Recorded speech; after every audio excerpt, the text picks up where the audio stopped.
Bonjour, voici l'info CEMA TV en bref.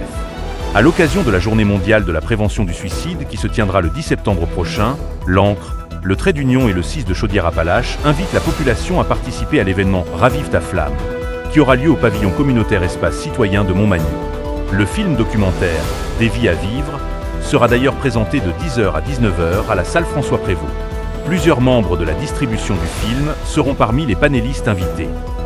À l'approche de la nouvelle année scolaire et malgré les efforts continus, le Club des petits déjeuners, les communautés scolaires et les partenaires communautaires estiment qu'il y a encore plus de 800 000 enfants qui auraient besoin du soutien du club dans près de 3000 écoles au Canada. Ces enfants continuent de courir le risque d'aller à l'école le ventre vide. Partout au Canada, les familles sont confrontées à des choix difficiles, car les prix des aliments ont augmenté en moyenne de plus de 20% au cours des 3 dernières années.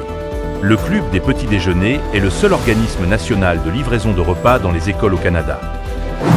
Avec la rentrée des classes qui débute aujourd'hui, Alloprof annonce que l'organisme offre gratuitement une trousse pouvant réduire les préoccupations et faciliter la vie des parents du Québec.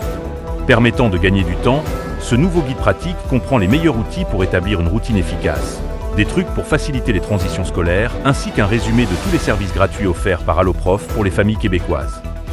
La deuxième année du Fonds solidaire des jardins se termine sur une note positive. Il s'agit d'un partenariat entre les caisses des jardins du Kamouraska et Projection 1635 qui a permis de transformer positivement la vie de nombreux jeunes de la communauté en répondant à leurs besoins sur les plans éducatifs, professionnels et personnels. Plus de 20 000 $ ont été investis sur 2 ans par le Fonds solidaire des jardins, somme qui a servi à soutenir plus de 50 jeunes sur différents enjeux tels que la réussite éducative, l'insertion professionnelle, la mise en action positive, le développement de l'autonomie et finalement l'amélioration de la santé mentale des jeunes. Au sport. C'est le 14 septembre prochain que se déroulera la 3e édition de la course des Vaillants à Cap-Saint-Ignace. L'événement, organisé par le service des loisirs de la municipalité avec l'aide de collaborateurs, comprendra 4 parcours qui seront offerts, soit les 3, 5, 10 et 15 km qui se dérouleront sur chemin et secteur boisé. En cas de pluie, la course des Vaillants sera remise au lendemain.